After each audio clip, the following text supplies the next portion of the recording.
জয় গুরু। আমি দেওঘরে ঠাকুরের আশ্রমে থাকি, সেখানে থেকে আমার দীক্ষাটা যথেষ্ট কম হয় বলে আমি বেরিয়েছিলাম এই দীক্ষা কার্যক্রমের জন্য বিভিন্ন জনপদে। সেই জন্য আজ জয়নগর মজিলপুরে আসা। আমাদের পরম প্রেমময় শ্রী ঠাকুর এই লীলাভূমিতে এসছেন, তার লীলাভূমি এটা খুব পূর্ণের জায়গা। যাই হোক, এখানে যখন এসছি কিছু কথা যেগুলো আমি বলে যাই সেই কথাই আজও বলবো। আমাদের জীবন হচ্ছে একটা বহতা নদীর মতন স্রোতস্বিনী গতিশীল একটি ধারা। সেই ধারাতে আমার নৌকাখানি, জীবন নৌকাখানি যদি ঠিক রাখতে হয় তাহলে কি করি, আমরা পাড়ের গাছের সাথে বেঁধে দিই। এই যে পাড়ের গাছের সাথে বাঁধি, এটাই হচ্ছে দীক্ষা। কারণ এই বাঁধা থাকলে নৌকা নড়বে চড়বে, কিন্তু ছুটে গিয়ে জলপ্রপাতে পড়বে না, খাড়িতে পড়ে ভাঙবে না। তাহলে এটা দরকার, সবার কাছে আগে দরকার। আর কি করতে পারি, আমরা সবার আগে দীক্ষা নিয়ে আমরা ভাবতে পারি যে দীক্ষা যখন নিয়েছি আমার কি করণীয়। দীক্ষা নিয়ে শুধু দীক্ষা নিয়ে বসে থাকলেই হয় না, দীক্ষা নিয়ে করতে হয়। কেননা দীক্ষা নিয়ে বসে থাকলে অনেকে বলেন যে দীক্ষা নিয়েছি কিছু হচ্ছে না, হবেও না। কারণ এরকম করে পাখা নিয়ে বসে থাকলে 1000 বছর যেরকম হাওয়া খাওয়া যায় না, সেরকম আমার দীক্ষা নিয়েও কিছু না কিছু করতে হয়। প্রথম করণীয় কি, আমার দীক্ষা নিই কেন? দীক্ষা নিই আমাকে নিজেকে রক্ষা করার জন্য, বিশেষ করে আমার মনকে রক্ষা করার জন্য। আমাদের পরিবারের পরিজনের কারোর কিছু হলে আমরা খুব দুঃখিত হই, ব্যথা পাই। এই যে ব্যথা পাই, ব্যথা কি শরীরে পাই? মোটেই না, আমরা মনের মধ্যে পাই। তাহলে মন বলে একটি বস্তু দিয়েছেন ভগবান, যেটা আমার মধ্যে বিশেষ আছে। এই মনের শক্তিতে আমি হাতিকে বেঁধে রাখতে পারি, বাঘকে খাঁচায় বন্দি করতে পারি, ঘোড়ার পিঠে সওয়ার হতে পারি। এই মনের শক্তি দিয়ে আমি চাঁদে পৌঁছানোর চেষ্টা করি, সমুদ্রের তল দেশে পৌঁছাতে পারি। তাহলে আমার মন হচ্ছে এমন একটা বিশেষ জিনিস। আমার দিকে পাখাটা দিতে পারি, ঘুমা দিতে। তো এই মন হচ্ছে এমন বিশেষ জিনিস যে বস্তুটাকে নিয়ে আমি চেষ্টা করি। ঈশ্বর আমাকে এটাই বিশেষভাবে দিয়েছেন, আর এইটা দিয়েই আমাকে তখন ভাবতে হবে যে তুমি গুরুদেব, তুমি কেমন চেয়েছো আমার কাছ থেকে। আমি কি ভাবছি আমি সেটা জানি না, আমার আগে দরকার যে তুমি কি চেয়েছো। সামাজিকভাবে আমরা যেরকম করে আচরণগুলো করে থাকি, প্রায়শই দেখা যায় যে আচরণ আমি পাই সেই আচরণই আমি ফিরিয়ে দিই। যে আচরণ করে সেই আচরণ যখন ফিরিয়ে দেওয়া হয় তাকে এক ধরনের বাঁদরামও বলে। আর বিজ্ঞান বলছে বাঁদর থেকেই আমরা মানুষ হয়েছি, তাহলে বাঁদরামোর বীজ আমাদের মধ্যেও রয়েছে। সেই জন্যে মন্দ আচরণ পেলে মন্দ ফেরাই, ঢিল মারলে পাটকেল মারি, গাল দিলে গালাগাল দিই। এটাই আমরা করে থাকি, এটাই আমাদের দস্তুর বা কায়দা। আমাদের চলার কায়দাটা এরকম। অন্যায্যকে আমরা সহ্য করতে চাই না। যেন এক বালতি জলে যদি একটা কাঁকড় ফেলি তরঙ্গ ওঠে, কিন্তু এই তরঙ্গ যদি সমুদ্রে ফেলি তাহলে তরঙ্গ হারিয়ে যায়। বা বড় নদীতে ফেললে, মোহনায় গিয়ে ফেললেই যদি কাছেই এখানে গঙ্গার মিলন ক্ষেত্র সমুদ্রের সাথে, সেখানে গিয়ে যদি ফেলি তাহলে সেখানে বিশাল জলরাশি, ওই কাঁকড় খণ্ডের স্পন্দন সেখানে তরঙ্গ আর সৃষ্টি করে না, বা করলেও তা হারিয়ে যায়। তাহলে মনোজগৎ যাদের বড় তারা গ্রহণ ক্ষমতার অধিকারী, তারা নিরাকরণ করতে পারে। তাহলে আমরা প্রত্যেকেই ভেবে নিই যে আমাদের বাইরে কেউ আছে এসে আমাদের রক্ষা করবে। আর সেই জন্য আমরা নিথর হয়ে বসে থাকি, যেরকম আছি, যে অবস্থায় আছি সেই অবস্থা থেকে নিজেকে পরিবর্তন করতে চাই না। কোনো বাবাইদা এলেন, সাথে সাথে হুড়মুড়িয়ে প্রায় প্রণাম করতে হয়। জেনে গেছি যে পায়ে পড়লে বুঝি খুব পুণ্য হয়। আরে সেই লোকটা হোঁচট খেয়ে পড়তে পারে, সে যাচ্ছে যখন, সে একটা কার্যক্রমে যাচ্ছে, আমার এই এরকম করে ঝাঁপিয়ে পড়া তার মনের মধ্যে কোনো বিক্ষেপও তৈরি করতে পারে। তাহলে আমি আমাকে নিয়ে বিভোর, আমি তোমাকে নিয়ে বিভোর না। তাহলে যে লোকটা এলো তাকে যখনই আপ্যায়নই করতে হয় তাহলে হাত জোর করে আপ্যায়ন করলেই যথেষ্ট। সে তো বুঝেই যাচ্ছে যে হ্যাঁ, আমার জন্য আপ্যায়নের জন্য তারা সবাই মজুদ আছে। এইবার এই যে আচরণগুলো আমরা করি সামাজিকভাবে, মন্দ আচরণ, গাল মন্দ, ঢিল মারা, এই আচরণগুলো যদি আমার ঠাকুরের সাথে করতো তাহলে কি করতেন তিনি? এই গালাগাল, এই ঢিল মারা, এই মন্দ আচরণ যদি আমার ঠাকুরের সাথে করতো তাহলে তিনি কি করতেন? কখনো ভেবে দেখেছি এটা? কখনো ভাবি না। কিন্তু এটাই আগে ভাবতে হবে। দীক্ষা নিলে সবার আগে এই জিনিসটাই ভাবনাতে আসতে হবে। এই মন্দ আচরণ, এই ঢিল মারা, এই গালমন্দ, এই অন্যায্যতা আমার ঠাকুরের সাথে করলে ঠাকুর কি এদের সাথে কেমন ব্যবহার করতেন? আর যেই ব্যবহারটা ঠাকুর করতেন সেই ব্যবহারটা আমি বুঝি মনে, আর বুঝে নিয়ে সেটা করার চেষ্টা করি। এই যে বুঝে নিয়ে করার চেষ্টা করি, এটাই হচ্ছে ঠাকুরত্ব জায়গা। এইটা না জাগলে কেউ আমার কেন্দ্র না, কেউ আমার ঠাকুর না। আগে এটা জাগাতেই হবে প্রত্যেকটা ব্যক্তিকে, প্রত্যেকটা সত্তাকে, আমাকে, আপনাদের সবাইকে, যে আমার ঠাকুর হলে কি করতেন এই জায়গাটা। এই বোধটা যার নেই তার ঠাকুর বলে কেউ নেই। এই বোধটা সবার আগে আসতে হবে। এটাই ঠাকুরত্ব জায়গা। ঠাকুরত্ব না জাগলে কেউ তোমার কেন্দ্র নয়, কেউ তোমার ঠাকুর নয়। ঠাকুর এই কথাই বললেন। তাহলে এইটাই হচ্ছে ঠাকুরত্ব জায়গা, যে আমি বুঝে নেব যে আমার কি করণীয়। এই বুঝের থেকে কেন করি? কারণ আমি জানি অজ্ঞান মানুষ মন্দিরে ভগবানকে খোঁজে, মূর্তিতে ভগবানকে খোঁজে, মানুষের মধ্যে ভগবানকে খোঁজে। আর জ্ঞানী মানুষ নিজের মধ্যে তাকে জাগিয়ে তুলতে চেষ্টা করে। এটা হচ্ছে জ্ঞানীর প্রথম লক্ষণ হবে। সে মন্দিরে যাবে, মূর্তির সামনেও প্রণাম করবে, সে মানুষের কাছেও যাবে, কিন্তু তার সর্বক্ষণ চাহিদা থাকবে যে আমার মধ্যে তুমি কি করে জেগে ওঠো, আমার মধ্যে থেকে তুমি কেমন ভাবে প্রকাশিত হও, এটাই তার চাহিদা হবে। এই প্রত্যেকটা পদক্ষেপে সে মনের মধ্যে ভাববে যে এই আচরণটা আমার তো ঠিক হলো না, এটা ঠাকুর এরকম করতেন না, আমার তো এটা ঠিক হলো না, আমার এই বলাটা ঠিক হলো না, আমার এই ব্যবহারটা ঠিক হলো না, আমার এইভাবে সবজিওয়ালার সাথে আচরণ করাটা ঠিক হলো না। প্রত্যেকটা মুহূর্ত তো আমি তো আমার ঠাকুরকে বহন করছি। আর এই যে প্রকাশ করতে চেষ্টা করি ঠাকুরকে প্রতি মুহূর্তে, প্রতি পদক্ষেপে, এই প্রকাশ করতে থাকতে হয় প্রত্যেকটা ক্ষেত্রে। আমার ঘরের মধ্যে, আমার সংসারের মধ্যে, আমার ছেলের সাথে, আমার পাওনাদারের সাথে, আমার সর্বত্র আমার ঠাকুর আমি যদি হতেন তাহলে আমার জায়গায় যেটা করতেন সেটাই ভেবে ভেবে করার যে চেষ্টা করি, এটাই ঠাকুরত্ব জায়গা। আর এটা নিয়েই চলতে হয় আমাদের।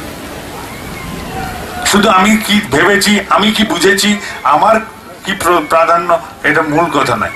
মূল কথা কিন্তু ঠাকুর ধরে চললে এটাই। আর এই ভাবনা থেকেই নিয়ে এগিয়ে চলো। আর এইভাবে বুদ্ধি করে করে প্রথমে ঠাকুরকে প্রকাশ করতে হয়। কেননা প্রথমে আমার দ্বারা ইচ্ছে করবে না, আমার এক ফোটাও ইচ্ছে করবে না যে আমি যেরকম আছি সেই অবস্থা থেকে পরিবর্তিত হয়ে অন্যরকম কিছু করতে চেষ্টা করি। কেননা আমার অবাঞ্ছিত কিছুতে আমার হস্তক্ষেপ করতে ইচ্ছে করে না। আমার স্বভাব চরিত্রে যা কিছু অবাঞ্ছিত সেগুলোকে আমার খুব ভালো লাগে। আমার প্রকৃতিকে ভালো লাগে, আমার লোভকে ভালো লাগে, আমার লোককে অত্যাচার করতে ভালো লাগে, গালাগাল দিতে ভালো লাগে, আমার অধীনস্থ যারা তাদেরকে দুটো কটু কথা শোনাতে ভালো লাগে, পরিবেশের সেই মানুষটার সাথে যারা আমার সাথে দীর্ঘকালের ঝগড়া, তার সাথে আমার ঝামেলা পাকাতে ভালো লাগে। তারপরে এরকম অবস্থার প্রেক্ষিতে, এরকম অবস্থার ক্ষেত্রে তখন আমি কি করব? এই প্রকাশ করতে করতে করতে করতে করতে বুদ্ধি করে প্রকাশ করতে করতে ঠাকুরকে নিজের মধ্যে একদিন তিনি আর আমি একাকার বোধ করবে মানুষ। বলে তোমাকে দেখলেই মনে হয় ঠাকুরের মানুষ। কেননা আমার চলাটা তখন আর বুদ্ধির প্রয়োজন হচ্ছে না, সংস্কারে পরিণত হয়ে গেছে। আমার ভাবনা, চিন্তা, চলন সব আমার ঠাকুরের আঙ্গিকের ধাঁচায় ওই রকম করে একটা অবয়ব নিতে শুরু করেছে, শেপ নিতে শুরু করেছে। ইংরেজিতে বলে শেপ, বাংলায় বলা যায় অবয়ব বা আকৃতি নিতে শুরু করেছে। এই যে বুদ্ধি থেকে আমার আর প্রয়োজন হচ্ছে না, তখন আমার সহজাত হয়ে গেল। এটাকেই বলা হয় সংস্কার। সংস্কার কি? খুব সহজ। আমরা পায়খানায় যাই, শৌচ করে ফিরি। এই যে পায়খানা গেলাম, শৌচ করে ফিরলাম, এটাই হচ্ছে সংস্কার। ভুলছি না, যেটা নিয়ে আর চিন্তা ভাবনার দরকার হয় না, সহজভাবে হচ্ছে, এটাই সংস্কার। এই সংস্কার আমাদের প্রত্যেকের মধ্যে যেই মুহূর্তে ঠাকুর প্রবেশ করলেন আমার সংস্কারের মধ্যে, তখন আমার আর চিন্তা নেই। তখন লোকে বলবে তুমি ঠাকুরের, আর নচেত আমি বলবো আমাকে দেখে বোঝো আমার ঠাকুর কেমন। আমাকে বলতে হবে না যে মন্দিরে যাও ঠাকুরকে দেখে আসো, ওইখানে যাও ঠাকুরকে দেখে আসো। আমি বলবো আমাকে দেখে বোঝো আমার ঠাকুর কেমন। তখন চলাটা সার্থক। এখানে কি শেষ হয়ে যাচ্ছে চলা? মোটেই না। এখানে একটা ধাপ হলো মাত্র জীবনের, আর একটা ছোট্ট ধাপ। সেই ধাপটার পুরো প্রয়োজন আছে আমাদের। ভগবানকে নারদ জিজ্ঞেস করছে তুমি থাকো কোথায়? নারদ বলছেন ভগবানকে তুমি থাকো কোথায়? ভগবান বলছেন নাহং তিষ্ঠামি বৈকুণ্ঠে যোগিনাং হৃদয়ানাং নাচা। আমি বৈকুণ্ঠে থাকি না, যোগীদের হৃদয়ে থাকি না। আমার ভক্ত যেখানে আমার গুণ কীর্তন করে সেখানে আমি বিরাজ করি। বুঝলে নারদ? সেখানে আমি বিরাজ করি।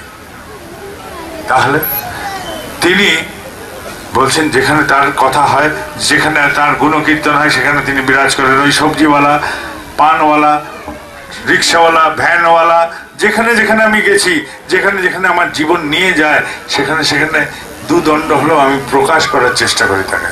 এই যে প্রকাশ করার চেষ্টা করি ততক্ষণ তিনি উপস্থিত থাকেন। আমি যতবার কোনো কথা বলি, তার গুণকীর্তনের চেষ্টা করি, তিনি উপস্থিত থাকেন। তিনি ওখানে উপস্থিত থাকেন আর সেখানে থেকে তিনি আমাকে আমার এই কথাগুলোকে তিনি উপভোগ করেন পাশে বাড়ি। আমি ইন্দ্রিয় গোচরে আনতে পারি না তাকে, কেন ঈশ্বরকে ইন্দ্রিয় গোচর আসে তাঁরই দয়া। তিনি দয়া করে অসীম, তিনি সসীম হন আমাদের কাছে। তাকে অসীমকে আয়ত্ত করা সম্ভব নয়, কিন্তু সসীম যিনি তাকে আয়ত্ত করা সম্ভব। বিশাল জলের পুকুর একটা, সেই জল থেকে, পুকুর থেকে জল খান না কুজো থেকে জল খান, কলসি থেকে জল খান বা পাত্র থেকে জল খান? এই যে পাত্র থেকে জল খাই, এটাই হচ্ছে সসীম। আর এই যে বিশাল জলের পুকুর, সেটা হচ্ছে অসীম। তাহলে অসীম আর সসীমের তফাতেই। তাহলে কেউ গিয়ে পুকুরে গিয়ে বারবার জল খায় না, সে সীমার মধ্যে তাকে নিয়ে এসে তখন পান করে। আর এই সূত্র ধরেই আমি কিন্তু বাবা বৈদ্যনাথের মন্দিরে থেকে আজও বৈদ্যনাথের দর্শন করতে পারিনি। কেননা আমার তো মনে হয় যে গুরু ব্রহ্মা, গুরু বিষ্ণু, গুরুর দেব মহেশ্বর, তিনি তো আমার পাত্রের মধ্যেই আছেন, আমার হাতের নাগালের মধ্যে আছেন। তিনিই তো আমার গুরু। আজ অব্দি আমার দেখা হয়নি। মন্দিরটা কেমন তাও আমি জানি না, ছবিতে দেখেছি মাত্র। তো এইবার কথা হলো এইখানে যে এই যে তিনি অসীম, তাকে আমি সসীমে আনলাম, তাকে আমি প্রকাশ করতে থাকি, চারিপাশে উপভোগ করতে থাকি। আর আমি যখন প্রকাশ করি, তিনি আমার কাছে আবির্ভূত না হয়েও আমার সাথে থাকেন। কেন তিনি বলেছেন তার ভক্ত যেখানে গুণকীর্তন করে সেখানে তিনি বিরাজ করেন। তাহলে ঈশ্বরের সঙ্গে থাকা মানেই হচ্ছে সৎসঙ্গ, ঈশ্বরের সঙ্গে থাকাই হচ্ছে স্বর্গ। তাহলে যখন যাজন করি, আমার যাজনের মুহূর্তটাই হচ্ছে সৎসঙ্গ, আমার যাজনের মুহূর্তটাই হচ্ছে স্বর্গ। কারণ তিনি তো আহ্বান করি আমি তাকে, তিনি তো এসে উপস্থিত থাকেন সেখানে। তাহলে এই যে যাজন করি, এই যাজনগুলো করি, আমি ভাবি যখন যাজন করতে থাকি এরকম করে বিভিন্ন জায়গায়, তখন একটা বন্ধুত্ব তৈরি হয় সমাজে। এই যে বন্ধুত্ব তৈরি হলো সমাজে, এই বন্ধুত্বটা গুলো আমার জন্য দরকার। এই প্রিয় বান্ধবতা আমার কারণে দরকার, আমার ঠাকুরের জন্য না। আমি যাজন করি আমার ঠাকুরের জন্য না, সৎসঙ্গের জন্য না, আমার জন্য খালি যাজন করি। প্রত্যেকে আমরা যাজন করি আমার জন্য। এই প্রসঙ্গে আমি পরে আসছি, কিন্তু এই যাজনের মাধ্যম দিয়ে আমার একটা প্রিয় বান্ধবতা তৈরি হয় সমাজে। কেননা আমি আমার সবচেয়ে প্রিয়তম বস্তুকে তো দিচ্ছি তাদের কাছে, তাই বন্ধুত্ব হয়েই যাবে। এবার কি করতে পারি, আমরা যখন যেখানে যাই, একটা কল্পতরুর গল্প শুনুন। সেই কল্পতরুর ছায়ায় যখনই যে বসে, তারই মনোবাঞ্ছা পূর্ণ হয়। এক পথিক ক্লান্ত হয়ে সেই কল্পতরুর ছায়ায় বসে ভাবলো, ইস যদি একটু খাওয়ার পেতাম ভালো হতো। অমনি খাওয়ার এসে গেল। কিছুক্ষণ পরে কল্পতরুর ছায়ায় বসে সে ভাবছে একটা বিছানা হলেও ভালো হতো, তাহলে আমি আরাম করে শুতে পারতাম। বিছানাও এসে গেল। কল্পতরুর ছায়া, খাওয়া জুটলো, বিছানা জুটলো, তখন সে শুয়ে শুয়ে ভাবছে এই গাছের তলায় যাই চাইছি, যা মনে ভাবছি তাই তো এসে যাচ্ছে। এই গাছে ভূত টুত নেই তো, এসে আবার ঘাটটার মটকে দেবেন না তো? ভূত এলো, আপনি ঘাড় মটকে দিলেন। ঈশ্বরকে আমরা এরকম করে প্রতি মুহূর্তে জ্বালাই, প্রতি মুহূর্তে বলি যেন বাপের চাকরের মতন। ভগবান এসে জিজ্ঞেস করবেন, আজ প্রভু আপনার কি অর্ডার? আমি বলবো, এই আমার ছেলের চাকরিটা ঠিক করে দাও। তারপরে ভগবান এসে আরেকদিন জিজ্ঞেস করবেন, প্রভু আজ আপনার কি অর্ডার? এই আমার মেয়ের বিয়েটা ঠিক করে দাও।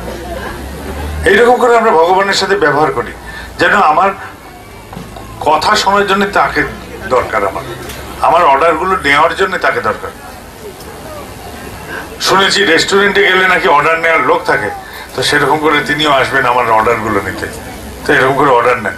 তো এই যে অর্ডার নিতে দিই, আমি একবারও কি ভেবেছি এই যে 100খানা অর্ডার দিই, 5টাও পূরণ হয় কিনা তাই সন্দেহ। 5টাও পূরণ হয় না। এই গাড়িটা যে সামনে দাঁড়িয়ে আছে, লোকটি নামলো এই গাড়ির পেছনের দরজা দিয়ে, ওই গাড়িটাকে ধরে বলেন ওই গাড়িও 5টা পূরণ করে দেবে আপনার মনের ইচ্ছা। এই মাইকের স্ট্যান্ড, এটাও আপনার 5টা ইচ্ছা পূরণ করে দেবে। তাহলে এই মাইকের স্ট্যান্ড, ওই গাড়ি আর ভগবান, আপনার ভগবান, সবাই একই ক্ষমতার ধারী। তাহলে আপনার ভগবান মানে ওই গাড়ির যা ক্ষমতা, এই মাইকের স্ট্যান্ডের যা ক্ষমতা, আপনার ভগবানেরও তাই ক্ষমতা। তাহলে আপনার ভগবান বেশি সবল না, কিন্তু আমার ভগবান কিন্তু অনেক পাওয়ারফুল, তার অনেক শক্তি। আপনাদের ভগবান এরকম হতে পারে কারোর কারোর, কিন্তু দুর্বল। আপনাদের ভগবান আমার ভগবানের সাথে পারবেন না, একদম না। আমার ভগবান কেমন আমি বলছি। আমার প্রথম শর্ত হচ্ছে, আমার বাচ্চার ছেলে যদি থাকে তাহলে সে কি করবে? দুটো কারণেই কাঁদবে। বাচ্চাটা কি কারণে কাঁদবে? দুটো কারণে। একটা হয় খিদের চোটে, নয় কাপড় ভেজিলে। যদি খিদের চোটে কাঁদে, কাপড় ভেজালে কাঁদে, তাহলে দুটো ক্ষেত্রেই নিশ্চয়ই সে মাকে বলে, মা আমার খিদে পেয়েছে, আমার কাপড় ভেজেছে। তাই মা বুঝে বুঝে করে। সে তো বলে নিশ্চয়ই, মা আমার খিদে পেয়েছে, মা আমার, ওইটুকু বাচ্চা দুধের শিশু, নিশ্চয়ই বলেনি। সব মারাই জানেন তো, আপনাদের বলে তো, তারা তো বলে না। তাহলে সে করে ওয়াঁ ওয়াঁ ওয়াঁ, আর মা বুঝে নেয়, তার কাপড় পাল্টে দেয়, কখনো তাকে দুধ খাইয়ে দেয়। এই যে মা বুঝে নেয়, মানবী হিসাবে কোনো কথা ছাড়াই তার কি লাগবে বুঝে নেয়, তাহলে ঈশ্বর জানেন না আমার কি লাগবে? ঈশ্বর কি বোঝেন না আমার কি লাগবে? আমি তার মানে তোমাকে বিশ্বাস করি না, আমি অবিশ্বাসী সন্তান, আমি তোমাকে বিশ্বাস করি না, তাই আমি বলি যে আমার এটা লাগবে সেটা লাগবে, তুমি বুঝে নাও। আর ঈশ্বরকে যে বলি তার কি ক্ষমতা আছে কিনা সেটাও তো বিবেচনার বিষয়। ঈশ্বরের কি যদি ক্ষমতা থাকবে, তার বউকে কেন উঠিয়ে নিয়ে যাবে লোকে? আর এতই যদি তার ক্ষমতা থাকবে, তাহলে সমুদ্রের ধারে এসে কেন বলো না এখানে একটি সেতু হয়ে যা, ছুমন্তর একটা সেতু হয়ে যা? হলো না। লোক লস্কর জুটিয়ে এনে পাথর ফেল, গাছ ফেল, বালি ফেল, মাটি ফেল, এই বলে সেতু বানাতে হলো। তাহলে ভগবানকেও সেতু বানাতে হলো। তাহলে ভগবানও এই সেতুর বন্ধন থেকে মুক্ত হননি। এই সেতু বন্ধন তাকেও করতে হচ্ছে লোক লস্কর জুটিয়ে, তার মানে কর্মর মধ্যে দিয়েই যেতে হয়েছে ভগবানকে। রণক্ষেত্রে দেখা হলো রাবণের সাথে, কই তিনি তো বললেন না আমি ভগবান, আমি আমাকেই আশীর্বাদ করছি, তুই মরে যা। তাহলে রাবণকে যুদ্ধে হারাতে হলো কেন? রাবণ তো মরলো না, যুদ্ধে হারাতে হলো। তাহলে কর্ম থেকে তুমিও মুক্ত নও। তাহলে এটাই বিধি বুঝি। এই পৃথিবীর যে এখানে কেউ যদি আসে, তাকে হাওয়া খেতে গেলে হাত নড়াতে হবে, এমনি বসে থাকলে হাওয়া খাওয়া যাবে না। তাহলে তুমি এই বিধিকে পালন করো বলেই তোমাকে তাহলে বিধাতা বলে। এই জগৎটা কর্মের জগৎ, এই জগতে কেউ এসে নিজে এই বিধিকে পালন করো তুমি, তাই তুমি বিধাতা। তাহলে আমি এবার কিভাবে প্রার্থনা করব? কেননা আমি যখন আমার বাবা মা ভাই বোন জগাই বাঁধাই ছেলে স্বামী যার জন্যই করি, এই যে প্রার্থনাগুলো করি, এই প্রার্থনাগুলো হচ্ছে সব স্বার্থের সাথে যুক্ত। এরা আমার বাবা মা, আমার স্বামী স্ত্রী, আমার পুত্র কন্যা, সবাই কিন্তু আমরা স্বার্থের সাথে জড়িত। এই স্বার্থ জড়িত প্রার্থনাকে বলা হয় সকাম প্রার্থনা। আমি যখন ওই দাদার জন্য করি, ওই ভাইয়ের জন্য করি, ওই মায়ের জন্য করি, ওই বোনটির জন্য করি, তখন এই প্রার্থনা হয় নিষ্কাম প্রার্থনা। কারণ এদের সাথে কারোর সাথে আমার স্বার্থ জড়িত না। এই যে নিষ্কাম প্রার্থনা, এটা হচ্ছে যেটা সকাম প্রার্থনা ঈশ্বরের কাছে পৌঁছায় না, কখনো পৌঁছাবে না। আপনি হাজার বলেন আপনার বাবার জন্য করেন, মার জন্য করেন, আপনার স্বামীর জন্য করেন, আপনার স্ত্রীর জন্য করেন, আপনার ছেলের জন্য করেন, মেয়ের জন্য করেন, কিছুতেই পৌঁছাবে না, একদম পৌঁছাবে না। ওই গলা চেরা ছাড়া আর কিচ্ছু উপায় হবে না, পৌঁছায় না। এটাকে বলে সকাম প্রার্থনা। সকাম প্রার্থনা পৌঁছায় না। পৌঁছায় কি? নিষ্কাম প্রার্থনা। আপনি কর্ম করেন, বীজ বপন করেন, আর ওই যে বান্ধব জুটিয়েছিলেন যাজন করে সমাজে, এই বান্ধবদের দিয়ে প্রার্থনা যাচা করেন, তাদের কাছে থেকে প্রার্থনা যাচা করেন যে আপনারা আমার হয়ে প্রার্থনা করুন, হয়তো এদের প্রার্থনায় আপনার ক্ষেতের উপর ফসল পাবে। নিজের অবস্থা জানান, তারা প্রার্থনা করুন। তাহলে নিষ্কাম প্রার্থনাই ভগবান স্বীকার করেন। 100টার মধ্যে 100খানা প্রার্থনাই পূরণ হবে, এই উপায়, আর অন্য কোনো উপায় নেই। তাই ভগবানের কাছে ওই স্টেশনের ভিখারির মতন দে দে বাবা 4 আনা, দে দে বাবা 4 আনা খুলে ওই 4 আনা 8 আনা পড়বে, কিন্তু হাজারের বান্ডিল নিতে গেলে এইভাবে করতে হবে, এই উপায়। এবার শেষ কথা, এরপরে কি আর কোনো উপায় নেই ভগবানকে প্রার্থনা শোনানোর? আর একটা উপায় আছে। আমার সাথে ঘটেছিল এই ঘটনা, আপনাদের জানাচ্ছি। আমার এক পরিচিত জন, সে শুনেছে কলকাতায় আমি আছি, তার ছেলে কোমায় আইসিইউতে ভর্তি, প্রাণের স্পন্দন শেষ হয়ে আসছে। তার কারোর সাথে শত্রুতা বশত তাকে বিষ খাইয়ে দিয়েছে, আর বিষ খাইয়ে দেওয়াতে সে মুমূর্ষু প্রায়। আর সেই মুমূর্ষুর বাপ এসে আমাকে বলছে, দাদা কি করব? আর আমি গালাগাল দিচ্ছি তাকে, আমি তাকে বকছি, বলছে এই মূর্খ, ঠাকুর তোমার বলেছো কেন ঠাকুরের যে সন্তানকে ফেরত দেন, সন্তানের প্রাণ ভিক্ষা দাও? তোমার ঠাকুর কি তোমার চাকর? ফাজিল কাঙ্গার বিশ্বাস নেই? বলে তুমি ঘাবড়েছো কেন? তোমার বিশ্বাসই নেই। তোমার ছেলের বিষ খেয়েছে, বিষ খাইয়েছে, সে তোমার দায়। তুমি কেন ভগবানকে বলেছো, তোমার ঠাকুরকে বলেছো যে প্রাণ ভিক্ষা দাও? কেন বলেছো? তারপর জিজ্ঞেস করলাম ডাক্তার কি বলেছে? বলছে কোনো আশা নেই, নারী স্পন্দন ক্ষীণ হয়ে আসছে। আমি বললাম তোমার বাপের হৃদয় কি বলেছে? বলেছে যে আর বাঁচবে না, আর বাঁচার উপায় নেই। আমি বললাম এখন যাও ঠাকুরের কাছে মৃত্যু প্রার্থনা করো, গিয়ে বলো, একদম কপটতা ছল কিচ্ছু রাখবে না, অন্তর দিয়ে বলো, অন্তর দিয়ে বলো যে ঠাকুর আমি এক নিরুপায় বাপ, আমি ওর যথাসাধ্য চিকিৎসার চেষ্টা করছি, আমি যথাসাধ্য চেষ্টা করছি, যদি ওর মৃত্যুতে ওর মঙ্গল আসে ঠাকুর মৃত্যু দাও, আর যদি ওর প্রাণ ফেরত দিলে ওর মঙ্গল আসে প্রাণ ফেরত দাও। দুপুর বেলার প্রার্থনা, সন্ধ্যের সময় ছেলে উঠে বসে পড়ছে, মা খিদে পেয়েছে খেতে দাও। আমার সামনে ঘটনা। কোন এক সভায় দ্রৌপদীর বস্ত্রহরণ চলছে, তামাশা দেখছে শয়তান, বলছে এই ওটাকে কাপড় খুলিয়ে আমার কোলে বসা। আর এক শয়তান কাপড় ধরে টানছে, রক্ষা করো আমাকে, ছেড়ে দাও। আকুল ভাবে কাঁদছে মেয়েটি, কেউ তাকে বাঁচানোর নেই, কেউ আসছে না তাকে বাঁচাতে, সবাই অধপতন। শয়তানের তাণ্ডবের কাছে সব ভালো মানুষ অধপতন বসে আছে, সে একা নারী, সে উপায় না দেখে বলছে মধুসূদন রক্ষা করো। তাহলে কে মধুসূদন রক্ষা করবে? তুই এক হাত তুলেছিস, এক হাতে আঁচল বাঁচাচ্ছিস, তোকে রক্ষা করতে আসেনি কেউ, কেউ এলো না। যখন আর কোনো উপায় নেই, শয়তান এমন টানছে কাপড় যে হয় কাপড় খুলবে। ভাবুন দেখি যে কারুর কাপড় খুলে দেওয়া হচ্ছে সবার সামনে, সেই অবস্থায় তাকে কি অবস্থা হতে পারে মানসিক একটি মেয়ের? সে দুই হাত তুলে তখন ছেড়ে দিয়ে বলছে মধুসূদন রক্ষা করো বলে দুহাত যখন ছেড়ে দিল তখন কাপড় এলো অনন্ত। এই হচ্ছে উপায়, যে এই একমাত্র উপায় যে সম্পূর্ণ সমর্পণ করে দাও ঈশ্বরের কাছে, তোমার ইচ্ছেই মঙ্গল, আমার কোনো ইচ্ছা নেই। আঁচল ধরে এক হাতে হাত তুলো না, যদি আঁচল ধরতেই হয় তাহলে প্রার্থনা করার লোক জোটাও সমাজ থেকে, আর যদি দুহাত ছেড়ে দাও তাহলে ছেড়ে দাও। এই দুই উপায়। আঁচল ধরার বাসনা থাকলে প্রার্থনা করানোর লোক জোটাও। কর্ম করো, ফলের আশা রেখো না, উত্তাল তরঙ্গের মতন কর্মে যুক্ত করো নিজেকে, আর প্রার্থনা করার লোক জোটাও। 100টার মধ্যে 100টা পূরণ হবে, আর নচে সম্পূর্ণ সমর্পণ করো। এই একটা উপায় যেটাতে 100টার মধ্যে 100টা পূরণ হবে। এই দুই উপায়। এবার একটা সংসার চিত্তে ফিরি। এখানে কটা অবধি থাকা?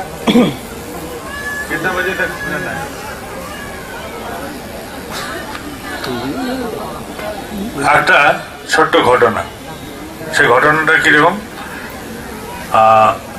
একটা পরিবার, তার বাবা আছে, মা আছে, ছেলে আছে, মেয়ে আছে। এদের দাম্পত্য জীবন যখন শুরু হয়েছিল এই পরিবারটির, তখন এই স্বামী স্ত্রীর মধ্যে এরকম সম্পর্ক ছিল, খুব প্রেম, একদম গলায় গলায় থাকা। ইদানিং তাদের বাড়িতে শোনা যায় নাকি হাউ হাউ হাউ হাউ হচ্ছে, খুব চিৎকার চেঁচামেচি হচ্ছে।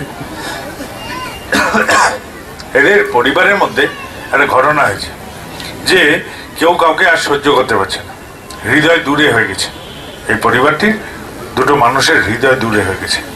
হৃদয় দূরে হয়ে যাওয়ার জন্য তারা চিৎকার চেঁচামেচি করছে। দূরের মানুষকে যেরকম দেখে না ও দাদা, কাছের মানুষকে ও দাদা। এই যে ডাকের তফাৎ হয় কেন? যে দূরে হয়ে গেছে বলে, মন দুটো দূরে করে ফেলেছে। এই মন দুটোকে দূরে হয়ে যাওয়ার জন্য এরা প্রাণপণে চেষ্টা করছে বউটা যাতে বিয়েটা বেঁচে থাকে। তাই সে তার পুরো মনের বদলে আধা মন নিয়ে এখন সংসার করে, আর আধা মন সে নিজের মধ্যে লুকিয়ে থাকে। এই আধা মন নিয়ে তার স্বামীর সাথে ঘর করে সংসারে করে, সে তার পুরো মনটা খোলে না। খুললেই তো সংঘাত লাগবে, আর এই সংঘাত তার দাম্পত্য জীবনকে নষ্ট করবে। আর স্বামীও তার পুরো মনটাকে খুলতে পারছে না, আধা মনটাকে খুলছে, আর বাকি অর্ধেকটা খুললে স্ত্রীর সাথে সংঘাত লাগবে। সেও চেষ্টা করছে, কম বেশি কিন্তু আছে। আর কি করি? আমরা এই পরিবারগুলোতে কি করি, স্বার্থ চাপিয়ে দিই। স্বামী বলবে আমারটা এরকম লাগবে, আমারটা ওই রকম লাগবে। কোনো কোনো পরিবারে স্ত্রী বলবে এটা লাগবে ওইটা লাগবে।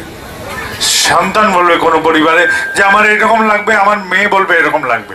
এই স্বার্থের পরিপূরণ যখন হয় তখন আমরা বলি থ্যাংক ইউ, কৃতজ্ঞ হই, কৃতজ্ঞতা প্রদর্শন করি শারীরিক ভাব দিয়ে, কোনো আচরণগত দিক দিয়ে।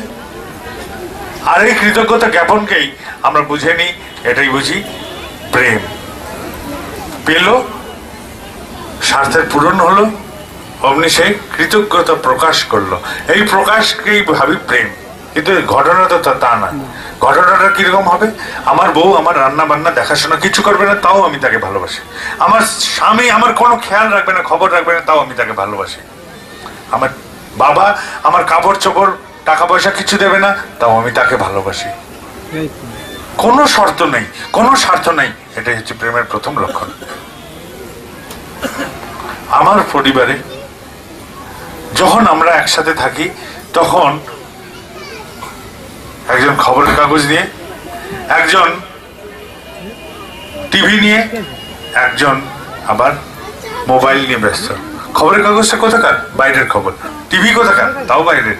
মোবাইল কোথাকার, সেও তো বাইরে। তাহলে এই সমস্ত জিনিসটাই আমার শারীরিক ভাবে ঘরের মধ্যে থেকে আমি বাইরেই বিরাজ করছি। তাহলে আমি ঘরে এসেছি কিসের জন্য? ঘরে আসাটা কি খাওয়া আর বিছানার জন্য? তাহলে এই খাওয়া আর বিছানার ব্যবস্থা যদি বাইরে হতো তাহলে আমার ঘরে আসার দরকার হতো না। এই কি আমাদের সংসার? এই কি আমাদের সংসার চিত্র হতে পারে? একটা কথা বলার লোক নেই, অন্তরের লোক নেই। ছেলে উৎসাহের সাথে এসেছিল বাপের কাছে বলতে যে বাবা আজ সব বন্ধুরা সিগারেট খেয়েছে, লুকিয়ে লুকিয়ে আমিও খেয়েছি। এমন চিৎকার চেঁচামেচি হলো যে ভয়ের চোটে ছেলেটা আজও খায় লুকিয়ে লুকিয়ে, বলে না। মেয়ে মাকে বলেছিল যে মা আমার ওই ছেলেটাকে ভালো লাগছে। এমন হল্লা হলো বাড়িতে যে ভয়ের চোটে আর বলে না, আজও লুকিয়ে লুকিয়ে মেলামেশা করে ওই ছেলের সাথে। ছেলেকে শেখাচ্ছে বাপ যে বাবারে সবসময় সত্য কথা বলবি, মিথ্যে কথা কখনো বলতে নেই। সেই বাপ পাওনাদার এলে বলে যে কি বলে দে বাবা বাড়িতে নেই। যে মা ছেলেকে শেখায় বাবা গুরুজন, সেই মা শেখায় রাত্রিরে ঝগড়া করে বাপের সামনে, বাপের সাথে ঝগড়া করে ছেলেকে শেখায় যে ভালো কথাগুলো শুনতে হয়, করতে নেই। ভালো কথা কেবল শোনার জন্য, করার জন্য নয়। তাই আমার ছেলে দ্বন্দ্বে ভুগে ভুগে মৌমাছির বদলে গুইমাছি হয়ে গেছে। স্কুলে যায়, মন্দ আচরণ শেখে, গাল মন্দ শেখে, অন্যায্য আচরণ শেখে, একদিন নেশাও শিখে আসে। এইরকম এলোমেলো অবস্থা, কেউ কারণ নয়। অথচ আমরা বলি আমার সংসার, আমার পরিবার, আমরা এরকম করে ধরে নিই। তখন এরকম অবস্থা নিয়ে একটি পরিবার এসেছিল আমার কাছে, এসে বলছে দাদা খুব অসুবিধা আছে, কি করি? আমি বললাম যে আমি মানুষ কি বলবো, একটা কাজ করেন, রাত্রিরে সবাই একসাথে তো থাকেন, দিনের বেলা তো সবাই কাজে বেরোন, রাতের বেলা তো একসাথে থাকেন, সেই সময়টা সবাই একসাথে খেতে বসেন। একটু হাত শোকাতে দেন, শুকিয়ে গেলে উঠে আপনি সবাই মিলে শোন। সহ্য করতে পারবেন না? নিশ্চয়ই পারবেন। বালতির জল ছিলেন না, আজ তো ঠাকুর ধরেছেন, আস্তে আস্তে সমুদ্র না হন, অন্তত একটু তো বড় হয়েছে জল, তাহলে গ্রহণ করতে পারবেন। গ্রহণ করলে তবে না আমি সমাধান নিরাকরণ করতে পারবো। আমি আমার পরিবারের সমস্যাগুলোকে গ্রহণ করতে পারি না, আগে চিৎকার চেঁচামেচি হইচই বাঁধিয়ে পরিবারটাকে আর বিপর্যস্ত করে তুলি। আমার চিৎকারটাই যেন সার, এটা তো বোকামার লক্ষণ। কোন মানুষ তাড়াতাড়ি খাই খাই করে রেগে যায়? সেই মানুষ রাগে যে বোকা। কেননা চতুর মানুষের রাগ হয় কম, সে প্রকাশ করবে না। হাতে তালি মারছি, আওয়াজ হচ্ছে, কারণ হাত বাধা প্রাপ্ত হচ্ছে বলে আওয়াজটা হচ্ছে। কিন্তু এই হাত যদি দূরে যায়, কোনো বাধা প্রাপ্ত না হয়, তাহলে তাহলে আওয়াজ নেই। তাহলে যার বুদ্ধিতে বাধা প্রাপ্ত হলো না, অনেক বিশাল, তার কোনো রাগ নেই। আর সেই মানুষের রাগ আছে যার বুদ্ধি কম, সেই জন্য আওয়াজ হয়। বুদ্ধিটা বাধা পেয়ে গেল, বুদ্ধি বাধা পাচ্ছে বলেই তার রাগ হচ্ছে। বুদ্ধির ক্ষমতা দুর্বল। তাই বলি বালতির মতন থেকে আস্তে আস্তে সমুদ্রের দিকে যেই এগোতে থাকি, তখন এরকম করে পারিবারিক জীবনের সমস্যাগুলোকে ধরতে পারি। তাই সবাই উজাড় করেন, আপনারা কথা বলেন, বলতে থাকেন, অনবরত কথা বলতে থাকেন। একদিন না একদিন এরকম হবে হৃদয়গুলো খুলে যাবে, গ্রন্থিগুলো খুলে যাবে। সকালে ওঠেন, সবাই একসাথে প্রার্থনা করেন, একসাথে পুরো পরিবার একসাথে প্রার্থনা করেন, রাতের ভোজন একসাথে করেন না। 1-1.5 মাস বাদে ওই পরিবার ছুটে এসে বলছে দাদা খুব আনন্দে আছে, খুব আনন্দে আছে। আমি বলছি আপনাদের, আপনারা নিজেদের পরিবারগুলোতে এরকম শুরু করে দেখতে পারেন।